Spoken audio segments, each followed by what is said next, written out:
Hi there and welcome to the final game in this week's Neo Geo week. And I must say I've enjoyed playing a lot of Neo Geo this week.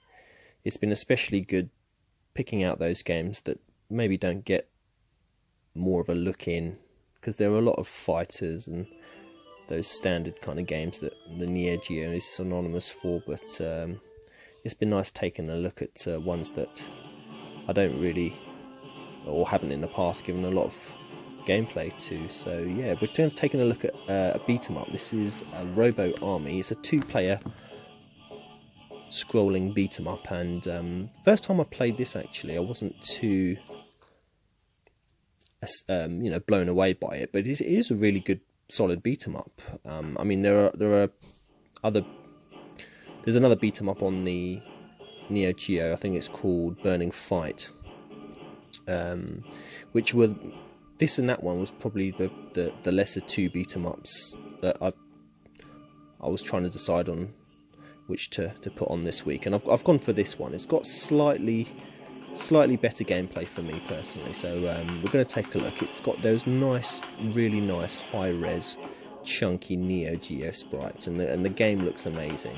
I mean, even down to the graphics, the explosion effects when you defeat one of these enemies, the way the robots explode and the particles that come out of them, it does that very, very nicely indeed.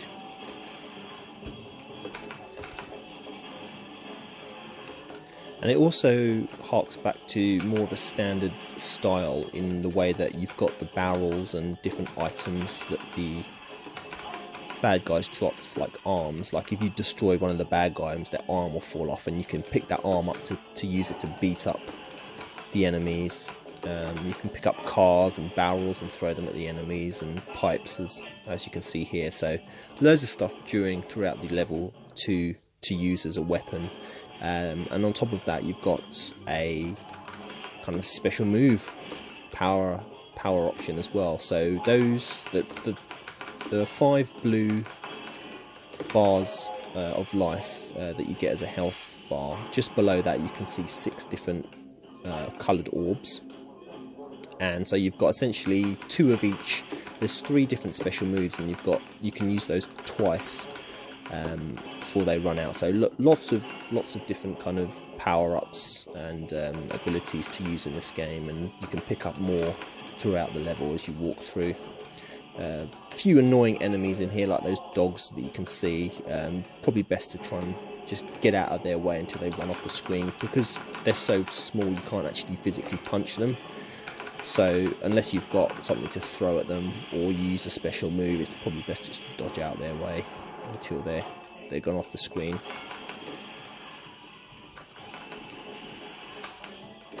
The game has a nice varied amount of enemies. There's not always just one type of enemy that comes on the screen.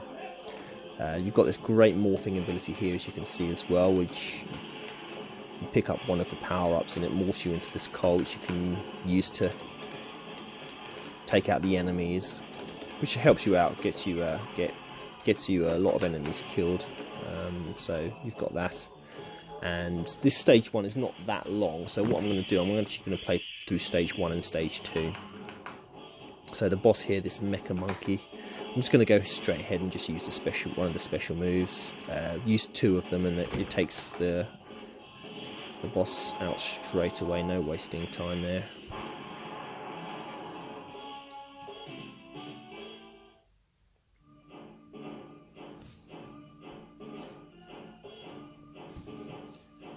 So I was saying I didn't like this game when I first played it, because I did initially find the controls felt a little bit clunky, but I think that was really just down to the fact that you are really a cyborg robot essentially. So I mean, you do have a jump attack, and when you jump, he kind of does land with a bit of a thud, but taking that all as part of the fact that he's a robot, I mean, it actually quite suits it. And after playing the game for a little bit, the controls felt really good and fluid and solid.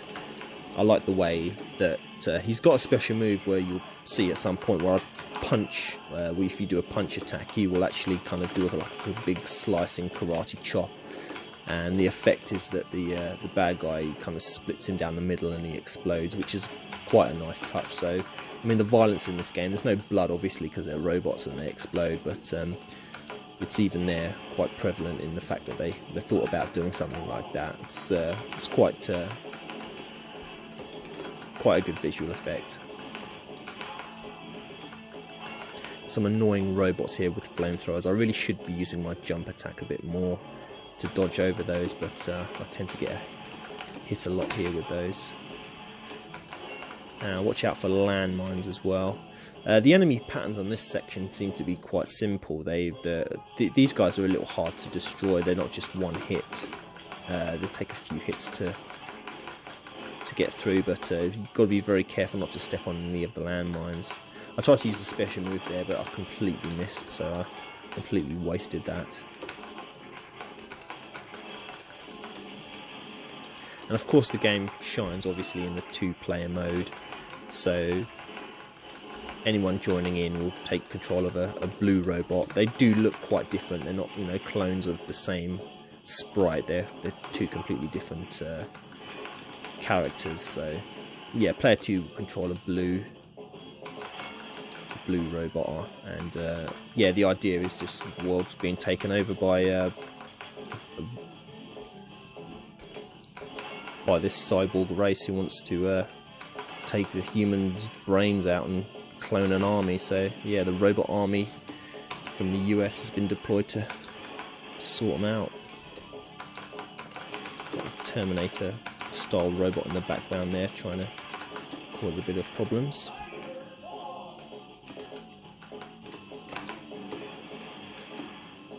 And you've got the old traditional enemies on a vehicle trying to take you out, motorbikes in this case. It's a very busy game, there's always something going on. Sometimes you get a beat 'em up or a platform game and you'll be scrolling through and there's not a lot of action, but the action in this game is constant, so it really does keep you involved. And with the amount of explosion effects, it's just a feast for the eyes. It's just a great, gorgeous action game. So I'm really enjoying playing this, and it does kind of mix up gameplay in the later levels. I mean, for example, stage 3, the stage after this is you're essentially on an elevator shaft, wires going down. It's kind of like a it's not a scrolling level, but it's a level where you go down, and enemies. It's kind of like you get one of those what they call, it's kind of like a sub game, I suppose, but it is a level in itself. And end of stage boss here, which is like a transforming car that tries to eat you. So I think you'll see it kind of grabs me at one point and tries to chomp on me. So I'll try and use some special moves to get away. So yeah, very, very well designed game, good ideas in it, lovely effects, and a great soundtrack. In fact, I love the music in this game, it really sounds really good. But yeah, check it out. I'd suggest you give it a play, give it a good playthrough, and you'll come to enjoy it as I have. But yeah, it's been a great week. Thanks for joining me and watching the Neo Geo games. This is stage 3 that I was talking about. You can kind of see the idea of it. But yeah, stay tuned for more stuff next week. See if I can get some good more ideas for more videos. So yeah, all the best. Bye for now.